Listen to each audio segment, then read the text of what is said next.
Hey guys, tonight we slip into the torchlit corridors of forgotten castles, where whispers of forbidden love echo louder than the clashing of swords. You've probably imagined medieval romance as a knight kneeling with roses, or a queen waiting at her window. Well, spoiler, if you actually lived back then, you wouldn't last a week in that kind of romance. So, before you get comfortable, take a moment to like the video and subscribe, but only if you genuinely enjoy what I do here. And while you're at it, drop your location and local time in the comments. I love seeing where you all are listening from around the world. Now, dim the lights, maybe turn on a fan for that soft background hum, and let's ease into tonight's journey together. You've always been told love in medieval times was noble, sweet, and proper. Knights in shining armor rescuing princesses, serenades under moonlit balconies, and vows whispered in chapels that smelled faintly of roses. Sounds dreamy, right? Well, here's the first reality check. In most cases, love in the Middle Ages wasn't about roses. It was about property, politics, and power. The myth of romantic medieval love is as polished as a knight's armor and just as dented underneath. If you expected chocolates and flowers, forget it. The closest you'd get was stale bread and a goat tied with ribbon. The truth is, medieval love was far messier, far riskier, and far more scandalous. A king might arrange a marriage for land, then sneak out to risk everything for a forbidden mistress. A noblewoman might be bartered away in a contract, only to smuggle love letters past guards at midnight. Even peasants, the ones often left out of the story, had tales of rebellion, sneaking across fields to meet someone their families despised. Most noble marriages in medieval Europe were political contracts. Love wasn't required, inheritance and alliances were the point. In some records, knights literally dueled, not for kingdoms, but for kisses. Love tournaments where a lady's ribbon was the prize. Historians still argue whether courtly love, the romantic ideal sung by troubadours, was ever widely practiced, or just a poetic fantasy. So next time you picture medieval romance as a candlelit dinner in a grand hall, just remember that dinner probably ended with negotiations over land taxes. Talk about killing the mood. Nothing says I love you like honey did we pay tribute to the neighboring duke. From the point of view of a young squire polishing armor in the corner, he probably sighed, thinking, if this is what love looks like, I'll just marry my sword. At least it won't argue over dowries. And unlike your sword, your spouse might actually expect you to share the blanket in winter. You may have heard it said that queens of the past lived only for duty, their hearts loyal to their husbands, their lives bound to their roles as symbols of the crown. The story is painted as one of obedience and honor, as if queens never looked beyond the duties written in their marriage contracts. But this is only half the truth, and sometimes it is a complete illusion. The reality is that many queens, though bound by duty, often found themselves entangled in forbidden affections. Some were trapped in marriages arranged for political advantage, married to kings they neither loved nor respected, behind the walls of palaces where the public eye could not reach. These women searched for companionship, for passion, and sometimes for quiet rebellion. Their stories rarely made it into official chronicles, but whispers carried them across generations. Take, for instance, the well-documented but often softened tales of queens who exchanged secret letters with knights or courtiers. These letters were not only tokens of love but also carried influence, shifting alliances in ways historians are still piecing together. While marriages were made for dynastic reasons, private hearts often wandered, leaving behind a trail of forbidden stories that were deliberately erased by scribes loyal to the throne. Mainstream historians agree that the majority of medieval queens were political pawns, their unions sealed to protect dynasties rather than emotions. But occasionally, love and rebellion slipped through the cracks. A curious record from the French court describes a queen accused of sending a knight a lock of her hair, sparking rumors that shook the balance of loyalty in the kingdom.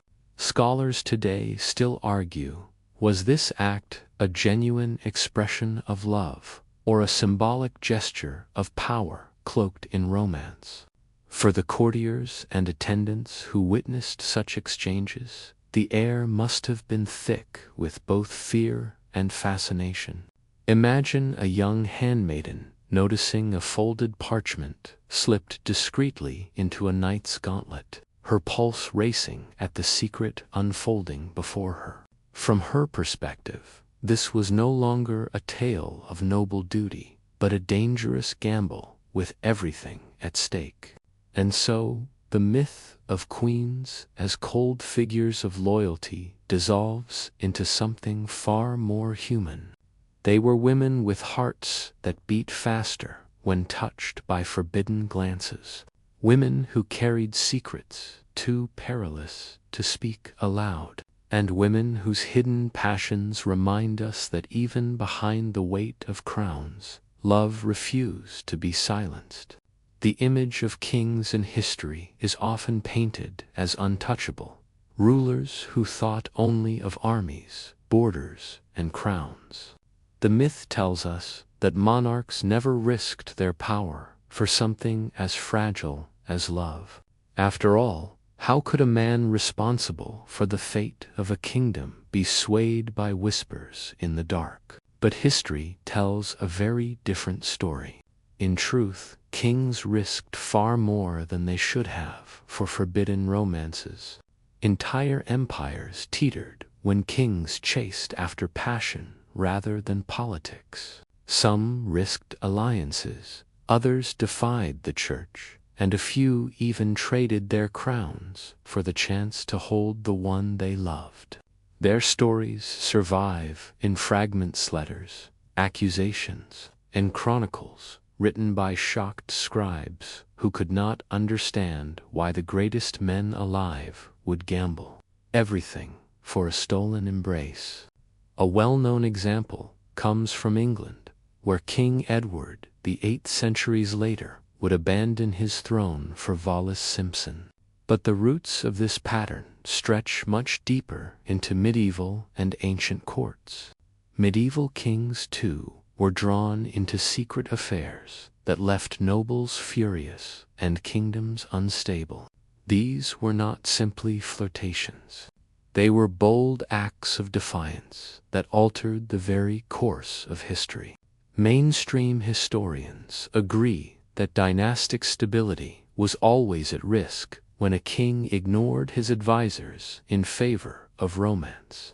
But scattered chronicles show surprising details. One king risked a treaty by pursuing a forbidden affair with the daughter of a rival noble house, nearly triggering civil war. And in another record, a monarch slipped away from his own coronation feast to meet a lover waiting in the gardens.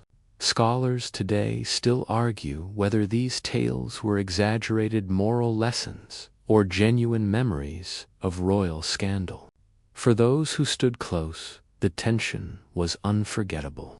Imagine being a palace guard, sworn to protect the king, and watching him slip through a hidden door at midnight. You'd have to decide whether to pretend you saw nothing or risk your life exposing him. And as one chronicler wrote in the margin of a manuscript, the crown weighed less than the kiss. Even kings, it seems, were not immune. They risked crowns, thrones, and reputations, proving that love could topple fortresses where armies could not. And if you're wondering whether kings ever thought twice about these choices, probably not. When you're surrounded by gold, armies, and advisors, the one thing you don't have is freedom of the heart. Maybe that's why the pull of forbidden love was stronger than all the crowns in Christendom. And honestly, when you've got banquets every night, maybe sneaking out for romance was just a way to get some exercise.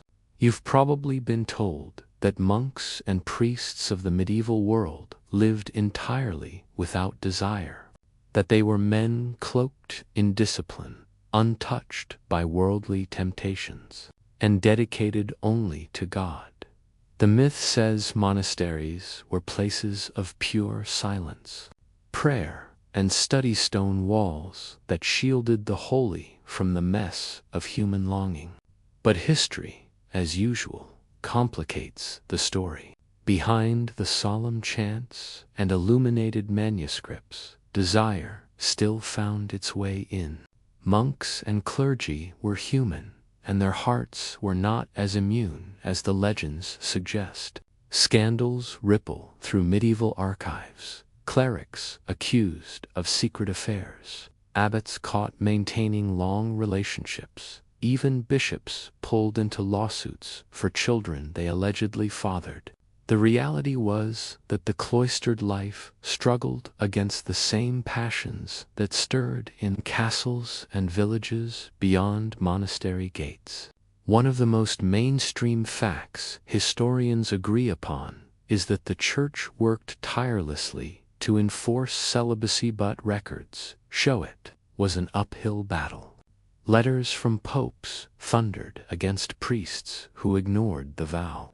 Councils passed new decrees every few decades, and yet the same scandals surfaced again and again.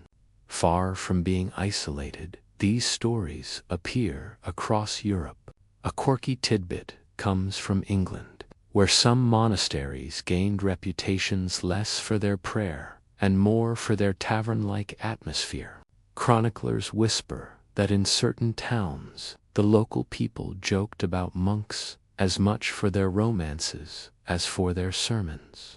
And in France, a bishop was famously accused of building a secret tunnel from his palace to meet a lover undetected. Scholars still argue about the scale of such behavior. Some insist it was rare, exaggerated by enemies of the Church to discredit priests. Others believe it was widespread, but carefully erased from official records. The debate itself reveals something important. The myth of a perfectly celibate clergy was more aspiration than reality, and the constant repetition of warnings and bans only proves that temptations never disappeared. Imagine, for a moment, the perspective of a young novice sweeping the monastery courtyard in silence. He glances up at the high windows and wonders what secrets hide inside those cells. He may hear rumors whispered by older monks, stories of brothers caught exchanging glances with village women at the market, or the scandal of a confessor accused of being too close to a noblewoman. To him, the monastery is less a fortress against temptation than a place where desire lingers, hushed but unyielding. And so the myth fades. Monasteries were not untouchable sanctuaries of pure detachment. They were human places, full of longing, slips, and attempts to bury what could not be erased. Stone walls cannot hold back the tides of desire. They can only muffle them, and history's scattered records remind us that even those who swore vows found themselves tangled in forbidden affections. And maybe, if you're smiling right now, you realize that pretending humans can escape desire completely is like pretending medieval castles didn't have drafty windows. No matter how strong the stone, the chill always finds its way in. You've probably heard the old story. Peasants in medieval villages lived lives so hard and monotonous that romance barely existed for them. The myth paints peasant love as dull, mechanical, and entirely overshadowed by survival. After all, how could people struggling to gather firewood, milk goats, or survive brutal winters have the time more, even the energy for passion? But the truth is far more surprising and much more human. Peasant love was never boring. In fact, village romances could be daring, dramatic, and filled with the same intensity as the affairs of nobles. Survival didn't erase desire, it sharpened it. For a farm boy and a shepherd's daughter, stealing a moment together at dawn wasn't just tender, it was an act of defiance against a world that constantly reminded them how little power they had. Mainstream historians point out that marriage among peasants was shaped less by dynasties and more by community approval. Families still arranged many matches, but personal choice was not entirely absent. Court records from rural Europe reveal stories of young men and women who fought against their families' decisions, demanding to marry for love. Some succeeded. Others were forced into unions they despised, and a few risked everything by running away together. One quirky detail comes from German village customs. Couples would sometimes test their compatibility in very unusual ways. In one region, a courting pair was locked in a room overnight with nothing but bread and water, watched by elders through a peephole to prove they could remain proper. The result? Sometimes love passed the test, sometimes it didn't, but the records suggest more laughter than scandal. Scholars debate just how common love matches were among peasants. Some argue that economic stability and dowries mattered far more than affection, while others highlight local cases of couples openly rebelling against arranged marriages. The tension between survival and desire was never simple. What is clear is that peasants, like nobles, carried their own forbidden love stories, ones often ignored because they lacked castles and crowns. Now imagine the perspective of a young shepherd boy, standing barefoot in the morning frost, clutching a small carved token he whittled during the long winter nights. For him, slipping that token into the hand of the girl who fetched water at the village well was more than a gesture. It was a promise that even in mud and poverty, the fire of love could burn bright. These small acts of rebellion mattered deeply. They were quiet protests against a system that tried to dictate every part of life. To love on one's own terms was a radical act, no less dangerous than a knight defying his king. And while chronicles rarely cared to preserve these stories, fragments survive in folk songs, local legends, and even church complaints about young people wasting time at festivals. Because, yes, festivals were another place where peasant romance came alive. Amidst dancing, music, and the glow of bonfires, young villagers met, exchanged glances, and sometimes vanished into the shadows. The church often tried to ban or regulate these gatherings, which probably tells you just how effective they were at sparking relationships. In some ways, Peasant love stories carried more weight than those of nobles. A secret affair in a castle might spark rumors, but a forbidden love in a small village could fracture an entire community. Families might refuse to share fields, neighbors might take sides, and the village priest might deliver sermons aimed at shaming young lovers into obedience. And yet, the lovers persisted. Their resilience tells us that passion was not reserved for kings and queens. It lived just as fiercely in huts of thatch and smoke, where two hearts found each other in the dark. When you step back, the myth of boring peasant love collapses completely. These were lives of hardship, yes, but hardship sharpened the need for tenderness, for joy, for stolen moments of freedom. It wasn't dull, it was bold, vibrant, and sometimes reckless. And let's be honest, sneaking across muddy fields to meet your love while your angry father sleeps with a pitchfork nearby. That's basically the medieval version of Romeo and Juliet. When people picture medieval marriages, they often imagine grand ceremonies filled with candles, flowing gowns, and vows whispered under painted ceilings. The myth tells us these unions were sealed with devotion, two souls joined together by faith and romance. It's the kind of image that fuels modern wedding fantasies, as though every noble bride carried roses and every groom knelt with heartfelt sincerity. But peel back the layers of this myth, and the picture turns stark and cold. The truth is that most medieval marriages were not romantic at all. They were brutal contracts, written in cold ink by men who saw marriage not as a bond of love, but as an exchange of wealth and land. Children as young as 12 were often promised to secure alliances, while their families counted dowries and measured inheritance rights. For nobles, a marriage was a transaction, a way to cement power. For peasants, it was often a matter of survival.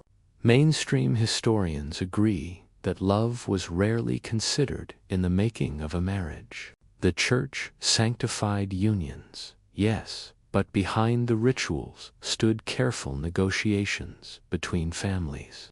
Priests blessed contracts that dictated property rights more than affection. In many cases, a bride might not even meet her future husband until the day of the wedding. One chronicler in England described the union of a noblewoman as a marriage between estates, not hearts. A quirky detail surfaces in Italian records. Contracts often specified not only dowries, but also the exact number of bedsheets and clothing items a bride would bring. In one surviving document, a groom demanded 2 feather beds, 6 silver spoons, and 1 crimson cloak, as though love could be stitched together in fabric and utensils. It's hard to picture candlelit romance when your marriage begins with an inventory list. Scholars still debate whether affection grew later within these arrangements. Some argue that couples, once bound, developed genuine love over time, pointing to letters exchanged years into marriages. Others insist these were exceptions, not the rule, noting how many marriages were plagued by infidelity, secrecy, and resentment. The debate reveals a human truth. People longed for connection, even when their unions were designed for anything but. From the perspective of a young noble bride, the reality must have been overwhelming. Imagine being 15 years old, standing in a crowded hall as your father reads aloud a contract you barely understand. Across from you stands a man twice your age, more stranger than companion. The vows spoken over you are not about love, but about land boundaries, alliances, and heirs. You might glance down at the embroidered hem of your gown and wonder if this is truly your future or simply your family's ambition stitched into fabric. Yet even within this system, cracks appeared. Forbidden romances bloomed in the shadows of arranged marriages. Some brides turned to secret lovers, others clung to the fleeting comfort of letters. These quiet rebellions remind us that even in the harshest conditions, love found ways to survive, however dangerously. Still, the myth of romantic medieval marriages crumbles when we look closely. These unions were economic tools, strategies for dynasties, and shields for property. Romance, when it appeared, was an accident, not a requirement. And perhaps you're smiling now, realizing that the phrase marriage contract is not just metaphorical, it was literal. Ink, parchment, and signatures meant more than vows of the heart. Maybe that's why so many medieval songs longed for true love outside of marriage. The dream of romance lived not in the chapel, but in the secret corners of castles and villages, where hearts tried to rebel against the contracts that bound them. Because in the end, medieval marriage wasn't a fairy tale, was a ledger. And if you've ever thought your modern wedding registry was too long, just imagine negotiating over spoons and cloaks before you even met your spouse. When you imagine medieval love letters, you probably see delicate parchment sealed with wax, words of longing written in flowing script, and verses filled with roses, moonlight, and eternal devotion. The myth suggests that these letters were pure poetry, private whispers of the heart carried across castle corridors and village lanes. It's a beautiful picture romance captured in ink, but the truth is that love letters were often something very different, sometimes gentle weapons disguised as affection. The reality is that many of these letters carried more weight than a simple "I miss you." They were political grenades, carefully phrased to influence alliances, reveal hidden loyalties, or stir scandals. A single misplaced phrase could fuel rumors, ignite rivalries, or even cost someone their life. Love letters were not always safe. They were tools in a dangerous game where affection and ambition blurred together. Historians agree that medieval letters were rarely private. Messengers, scribes, and servants often saw them before they ever reached their intended readers. A noblewoman sending a heartfelt line to her secret lover risked not only discovery, but also political ruin. Yet she still wrote, leaving behind fragments of emotion that survived despite the risks. One quirky record from France tells of a young nobleman who included a sketch of himself disguised as a knight in his love letter, an early attempt at sending a selfie. The problem? The letter was intercepted and the drawing circulated at court as evidence of his affair. Another tale speaks of a queen who wrote lines of poetry on scraps of cloth rather than parchment, believing they would be easier to hide in plain sight. Scholars debate the true nature of these letters. Were they genuine expressions of romance, or carefully veiled codes for political maneuvering? Some point to collections of troubadour poetry, suggesting the language of love was always theatrical, almost staged. Others argue that within the exaggerated words, genuine feelings still beat strongly. The uncertainty lingers, adding to the mystery of these fragile parchments. Now picture the perspective of a young scribe tasked with copying a noblewoman's letter for delivery. His hands tremble as he transcribes not just words of longing, but hints of betrayal. He knows he is part of something dangerous, yet he cannot resist reading between the lines. Perhaps he wonders if the ink he scratches onto parchment carries enough fire to burn an entire household. The myth of purely poetic letters dissolves into something sharper. These were not just whispers of devotion. They were calculated risks, sometimes as threatening as daggers. Yet that danger only heightened their meaning. To write "I love you" in a time when such words could spark a war was not simply romance, it was rebellion. And if you've ever stressed over sending the perfect text, imagine the pressure of knowing your message might be read by half the kingdom before it reached the person you loved. Because love letters in the Middle Ages were never just about love. They were about power, secrecy, and the courage to put forbidden emotions into ink, knowing that once written, they could never be fully erased. When people think of medieval marriages, they often imagine couples of roughly the same age, joined for stability, with elders carefully ensuring balance. The myth insists that shocking mismatches, especially wide age gaps, were rare, perhaps even forbidden. It's comforting to think that society guarded against unions that felt uneven or unjust. But once you step into the pages of history, the illusion unravels. The truth is that enormous age gaps were not only common but often celebrated as strategic. A noble family might promise a young girl of 12 or 13 to a man in his 40s or 50s. To modern ears, this sounds alarming, even cruel. But in the medieval world, it was viewed as practical. Older men brought stability, wealth, and land, while younger brides carried the promise of heirs. These unions were cloaked in the language of alliances, though beneath the surface they carried undeniable tension. Mainstream historians agree that such arrangements were standard among ruling families. Dynasties could not afford to wait for love. They required marriages that secured political and financial security.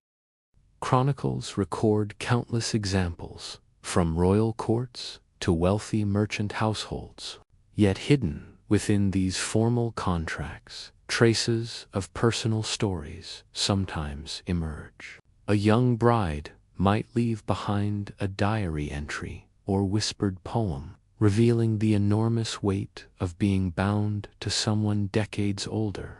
One quirky tidbit comes from Spain, where records note that an aging nobleman offered not only land but also an enormous herd of goats as part of his marriage proposal to a teenage bride. Villagers joked that the goats were the true dowry, though one suspects the bride may not have found the humor in it. Another case from Germany describes a bride younger than the groom's eldest son, creating an awkward family hierarchy that even the church struggled to explain. Scholars debate how these marriages were viewed in their own time. Some argue that wide age gaps were seen as natural extensions of hierarchy and obedience, reinforcing the idea that men led while women followed. Others insist that even then, whispers of disapproval surfaced, especially when unions seemed less about duty and more about exploitation. The debates continue, revealing that medieval society was not blind, it was conflicted, just like we are now. Now imagine the perspective of a young girl standing in a cathedral, her small hands folded in front of her, as vows are spoken on her behalf. She glances sideways at a husband whose face is lined with age, his beard streaked with gray, and wonders if her childhood has ended in that single moment. Her silence echoes louder than the chants of priests. The myth of equal matches fades quickly. These marriages were often heavy with imbalance, forged in ink rather than affection. Yet even within them, forbidden love sometimes blossomed elsewhere. A young bride might seek comfort in the arms of someone closer to her age, weaving another layer of scandal into the already fragile structure of dynastic life. And here's where perspective helps. If you think dating apps today are full of awkward age mismatches, imagine your family arranging the meeting for you and making sure half the village showed up to watch. So the idea that shocking age gaps never existed is a myth. They did exist, and they were often normalized. But the stories left behind remind us that the imbalance was never invisible, and that beneath the careful scripts of duty there lingered unease, longing, and, sometimes, resistance. The traditional story tells us that royal mistresses were little more than distractions, women who offered companionship in secret but held no real influence. The myth paints them as ornaments in the shadow of power, tolerated but never respected. It's easy to imagine them as fleeting figures, remembered only in whispers. But history shows something very different. The truth is that royal mistresses often shaped the course of kingdoms. Their proximity to the throne gave them access to the king's ear, and their ability to sway decisions extended far beyond the private chambers. Policies shifted, alliances broke, and rivals fell, all because of the influence of women history tried to write out. Behind veils and curtains, they wielded soft power that could be more dangerous than swords. Mainstream historians acknowledge that many courts had official mistresses, recognized positions that blurred the line between scandal and authority. In France, for instance, the maîtresse titre often enjoyed apartments within the palace, servants of her own, and audiences with foreign dignitaries. This was no minor role, it was practically an office of influence. One quirky detail comes from the French court of Louis XV. His mistress, Madame de Pompadour, wasn't just a romantic companion. She advised on matters of art, architecture, and even diplomacy. She once convinced the king to support an alliance with Austria, a decision that baffled his ministers but reshaped European politics. Meanwhile, in England, Barbara Villiers, mistress to Charles II, used her position to secure titles and estates for her family, ensuring her legacy long after her romance ended. Scholars continue to debate just how far this influence stretched. Some argue mistresses were scapegoated, blamed for decisions kings wanted anyway. Others insist they were the quiet architects behind policies that changed nations.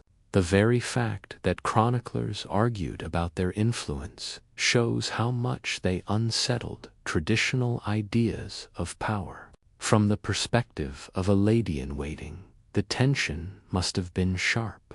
Imagine watching the queen seated on her throne, while the king's mistress entered the room with a smile that bent courtiers' loyalties.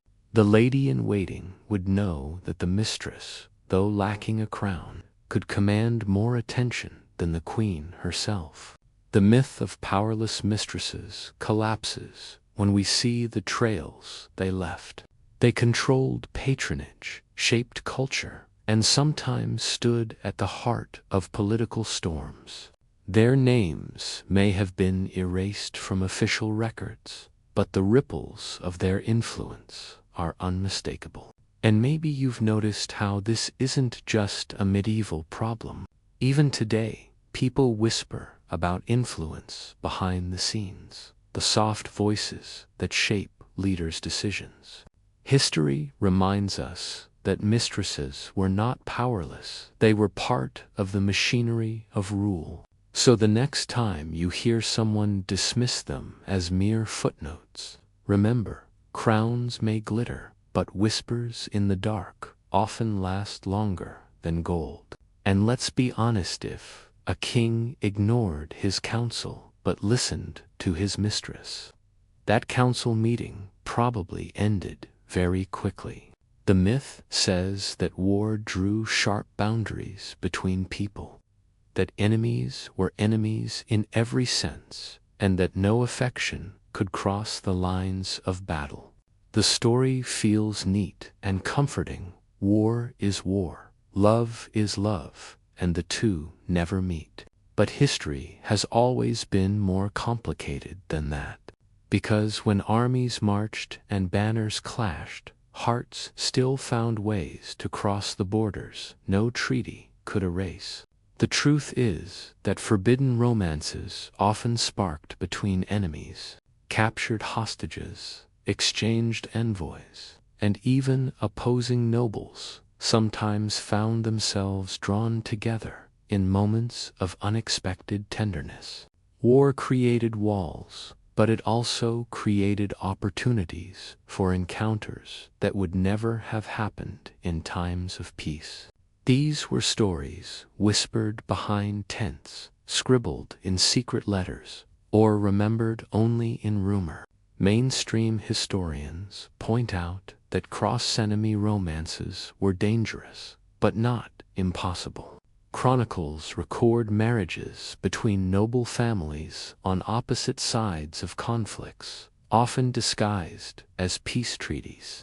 Some, however, began as genuine connections moments, when two people saw past banners to the person standing before them. A quirky detail emerges from a siege in medieval Spain. According to one account, a young woman smuggled food into the enemy camp and fell in love with a soldier she was supposed to fear. The relationship scandalized her village, but her story survived in song long after the war ended. Another tale from Italy describes a knight captured in battle who wrote poetry for the daughter of his jailer, lines so beautiful that even the jailer reportedly softened toward him. Scholars debate how common these encounters really were. Some argue they were rare exceptions, romanticized later into legends. Others believe they were more frequent but carefully erased from official records, which preferred tales of loyalty and victory over stories of divided hearts. The very existence of these debates shows how deeply such romances unsettled the tidy lines of war. From the perspective of a soldier keeping watch at the edge of a battlefield, the contradictions must have been striking. He might glance across the lines, spot a woman carrying water to enemy fighters, and notice the fleeting look she exchanged with someone in his own ranks. For him, the war was brutal and endless, but for others, even in the heart of conflict, moments of tenderness managed to survive. The myth of love avoiding enemy lines dissolves into something more human. War may have divided kingdoms, but it could not always divide hearts. In fact, the very danger of these romances gave them their intensity. To love an enemy was to risk everything: family, loyalty, and even life itself. And if you think your long-distance relationship is complicated, imagine explaining to your parents that your partner is literally standing on the other side of a battlefield, sword in hand. These stories remind us that even when history insists on war and division, the quiet truth of human connection slips through. Love ignores the lines men draw in maps, and forbidden kisses are sometimes shared where swords once clashed. The myth tells us that medieval society was too tightly controlled for lovers to run away together. Families, priests, and entire communities supposedly watched every step. Marriage, the story goes, was a cage locked from the outside, and elopement was nothing more than a fantasy from later romances. But once again, the neat picture cracks. The truth is that elopements did happen, and sometimes they changed history. Lovers slipped away under cover of night, galloping into the dark on stolen horses, rewriting not only their own fates but also the fortunes of dynasties. These runaways were dangerous, defying families, contracts, and sometimes even kings. Yet their persistence shows us that passion could not always be contained by parchment and law. Mainstream historians agree that secret marriages, known as clandestine unions, were a serious problem for church and state alike. Records from England and France show bishops issuing repeated orders to punish priests who performed weddings in barns, fields, or even roadside chapels without permission. The church worried that such unions disrupted property arrangements and inheritance rights, but couples continued to seek them out, desperate for freedom. One quirky detail comes from Scotland, where a place called Gretna Green became famous centuries later as a runaway wedding spot. But even in the Middle Ages, border regions often hosted hasty ceremonies, with blacksmiths or local officials standing in as witnesses. Couples were so determined that they transformed entire landscapes into symbols of forbidden love. Scholars debate how often these elopements truly succeeded. Some argue that most runaways were quickly caught, dragged back home, and forced into proper marriages. Others insist that enough couples slipped through the cracks to alter genealogies and political alliances. The truth probably lies between. Many were crushed, but some endured, hidden away in valleys and villages, far from the watchful eyes of nobility. Imagine, for a moment, the perspective of a young groom urging his bride to climb onto a horse in the cold, midnight air. Behind them, the glow of torches marks angry relatives searching the fields. Ahead of them lies only uncertainty, no wealth, no land, only the fragile bond of shared defiance. The sound of hooves on dirt becomes a heartbeat, pounding faster as dawn approaches. The myth of impossible elopements fades into something far more daring. These weren't just youthful fantasies. They were real, risky choices that threatened to unravel the plans of powerful families. And while official chronicles tried to ignore them, the survival of folk tales and local ballads proves they were remembered with awe. So, the next time someone tells you elopement is a modern invention, remind them of lovers who outran armies, slipped past priests, and rewrote the quiet margins of history. And let's be honest, if you've ever complained about your parents checking your texts, imagine them chasing you across a kingdom with knights and dogs. The myth claims that forbidden marriages vanished completely from history, erased so thoroughly that no trace remained. According to this version of the past, families, churches, and kings succeeded in covering their tracks, leaving us only with the official stories of noble unions and royal alliances. It's comforting to think history is neat, that the scandals disappeared without a trace. But that is not how memory works. The truth is that forbidden marriages often left echoes, and old unions, broken contracts, and vanished ceremonies still whispered through records, gossip, and legends. Archivists, stumbling across faded documents, sometimes discover the faint outlines of love that defied the rules. Even when the church declared a union invalid, or a king ordered it stricken from the rolls, traces survived in letters, lawsuits, and marginal notes scrawled by frustrated clerks. Mainstream historians point out that annulments were surprisingly common in medieval Europe. Couples caught marrying without approval often faced trials in ecclesiastical courts. Judges annulled their vows, declared their children illegitimate, and attempted to restore order.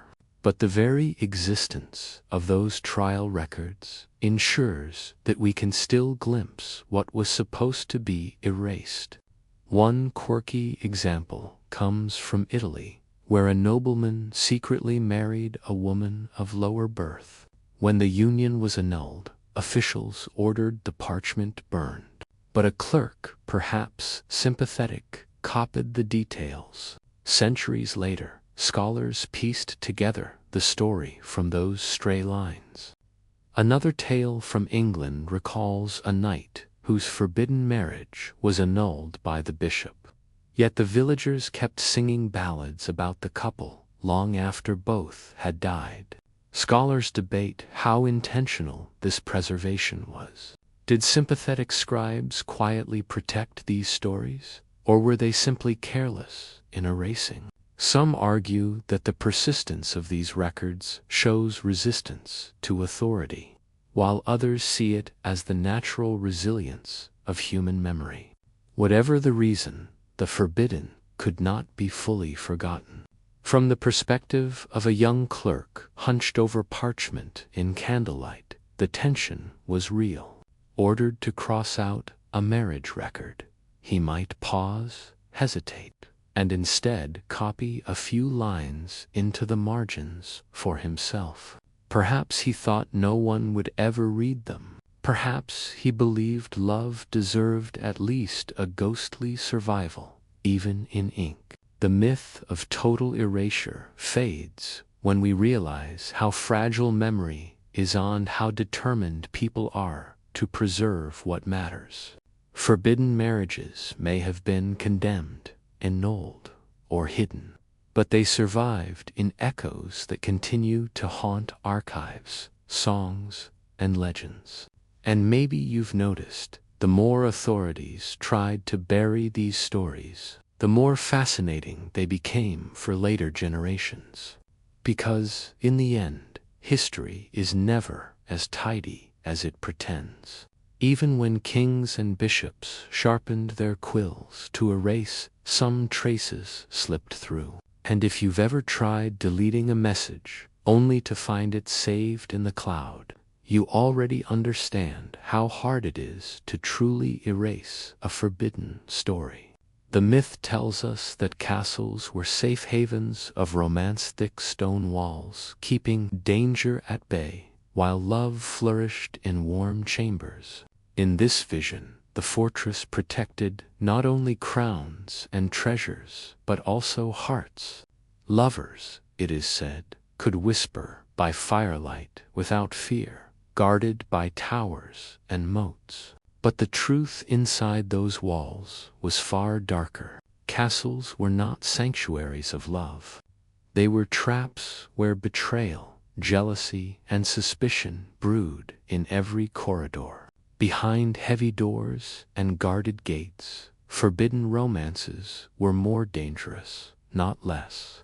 Servants carried gossip as fast as wind, spies listened from behind curtains, and rival courtiers waited eagerly to twist whispers into daggers. For lovers, the castle was never safe. It was a labyrinth of risks. Mainstream historians agree that noble households were filled with intrigue. Marriages arranged for politics left husbands and wives searching for affection elsewhere, while courtiers competed for favor.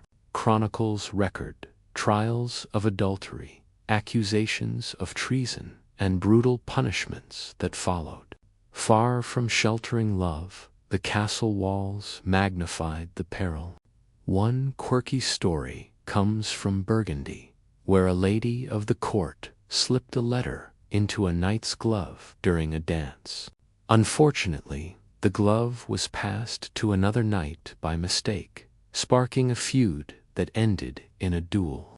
Another tale from England describes a queen accused of meeting her lover in the gardens. The rumor spread so quickly through servants that the king himself heard it within hours. Scholars debate how much of these scandals were true and how much was exaggerated by enemies. Some argue many accusations were political weapons meant to destroy rivals under the guise of morality. Others insist that real betrayals fueled the gossip. Either way, the constant tension shows that love inside castles was never secure. From the perspective of a chambermaid carrying linens through a hall, the danger was obvious. She might see a fleeting glance exchanged between a queen and a knight, hear hurried footsteps at midnight, or discover a ribbon hidden beneath armor. She would know that even one whispered word could ruin lives. The myth of safety dissolves when we recognize the truth. Castles were pressure cookers, where affection had to hide in shadows, and every secret kiss carried the weight of potential disaster. Lovers risked not only scandal, but exile, imprisonment, or worse.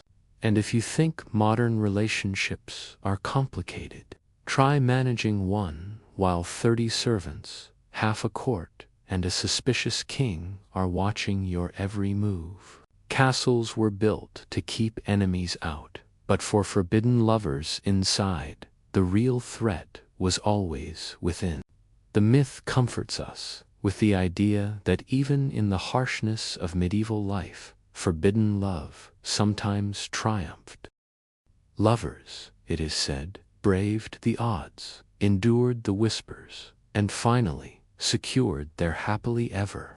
It's the same narrative we see in modern fairy tales: true love overcoming all obstacles, rewarded with crowns, castles, and peace. But history rarely delivered such endings. The truth is that most forbidden romances ended badly. Some lovers were exiled, torn apart by edicts from kings or bishops. Others were imprisoned, their names struck from official records. Many simply vanished from chronicles, erased as though they had never existed. The stories that survive are tinged with tragedy, not triumph, reminding us that love which defied authority came at a heavy cost. Mainstream historians point to countless annulments, arrests, and scandals as proof. Kings punished nobles for secret marriages, bishops dissolved unions, and families disowned their own children for daring to follow their hearts. Far from celebrating these romances, society worked tirelessly to crush them. One quirky story comes from France, where a noblewoman who eloped was forced to spend the rest of her life confined in a convent. Ironically, she wrote poetry there about freedom, her verses smuggled out by sympathetic nuns. Another tale tells of an English knight who fled with his lover, only to be caught and sentenced to fight in endless campaigns abroad, essentially exiled to die far from home. Scholars debate whether any forbidden romances truly ended well. Some argue that a few couples managed to vanish into obscurity, living quiet lives in remote villages, their names forgotten by history. Others believe even these stories were romanticized later, created to comfort listeners who craved hope. The debate itself reveals how desperately people longed for love to win, even when it rarely did. From the perspective of a court chronicler scratching ink onto parchment, the endings were always carefully shaped. A scribe might deliberately close a story with exile or punishment, not because it was the only outcome, but because it reinforced the message: rebellion against authority never pays. Yet between the lines, you can sense reluctance, small hints that passion had burned too brightly to be ignored. The myth of happy endings collapses into something bittersweet. These stories remind us that love can be powerful, but not always victorious. The people who risked everything for it often paid dearly, leaving behind echoes of longing rather than fairy tale endings. And if you've ever been disappointed by a movie that promised romance but ended in heartbreak, just know medieval audiences would have nodded in recognition. For them, love was rarely about the triumph, it was about the daring attempt. Because sometimes the power of a story lies not in its happy ending, but in the courage it took to begin. The final myth suggests that forbidden love stories vanished completely, lost to dust, erased by time. It is tempting to believe that scribes, kings, and priests succeeded in silencing them, leaving us with only neat chronicles of alliances and battles. According to this myth, all the whispers of passion dissolved centuries ago, swallowed by oblivion. But the truth is gentler and far more haunting. History did not forget them all. Their echoes remain hidden in diaries, tucked inside ruins, and preserved in folklore. A torn parchment in a monastery, a faded inscription carved into a castle wall, or a folk ballad sung by villagers all carry fragments of stories too stubborn to disappear. Even when authorities tried to erase them, memory clung like ivy on old stone. Mainstream historians admit that scattered archives are full of such traces. Court records preserve complaints of parents whose children eloped. Monastic notes mutter about scandals hushed behind cloister walls. Even official chronicles sometimes let a rumor slip, like a stubborn ember glowing long after the fire was stamped out. These fragments are not accidents. They are proof that love leaves marks deeper than ink. One quirky survival comes from Bohemia, where lovers carved their initials into the beams of a barn. Centuries later, archaeologists uncovered the structure and found those faint scratches still visible. Another tale recalls a nobleman who left a coded poem etched into the stone of a ruined chapel, hidden among religious inscriptions. Scholars puzzle over its meaning, but local tradition insists it was a declaration of forbidden love. Scholarly debate continues about how much of this evidence is reliable. Were these echoes real memories or later inventions by poets and storytellers? Some argue folklore exaggerated the past, while others insist that oral tradition was the only way many forbidden romances survived at all. Yet even the uncertainty proves one thing. People did not want these stories to vanish. They carried them forward in song, in whispers, in half-remembered lines. Imagine the perspective of a traveler walking through the ruins of a castle at dusk. The stones are cracked, ivy crawls across the walls, but in the silence, he sees a faint carving, a heart etched centuries ago. He pauses, runs his hand over it, and realizes someone long gone wanted to be remembered. At that moment, the story returns, refusing to be forgotten. The myth of total silence dissolves.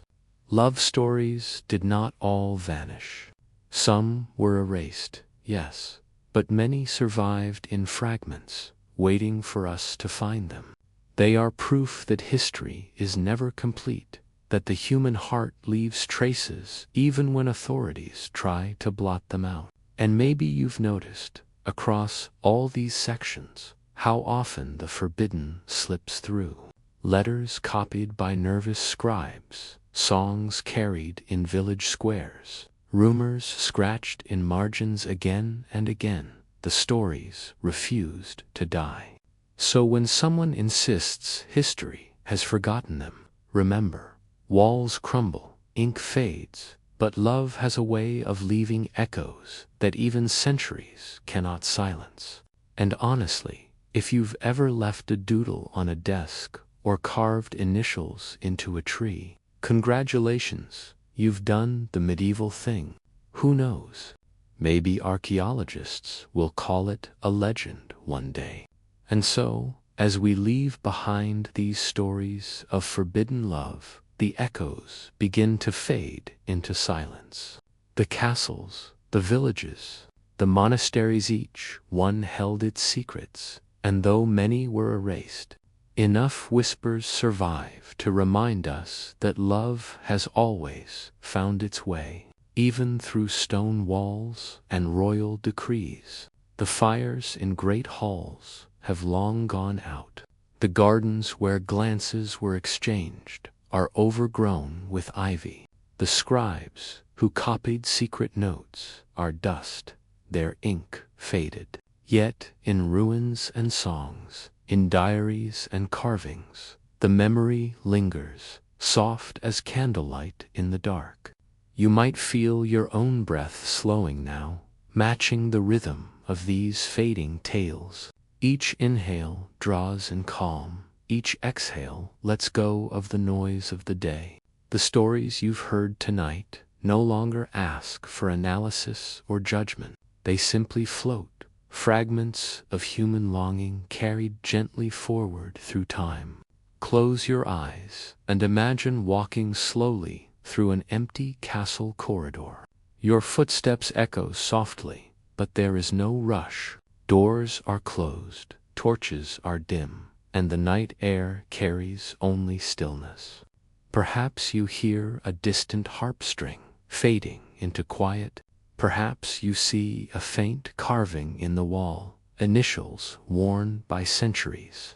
You pause, touch the stone, and feel the last warmth of the story before it too slips away.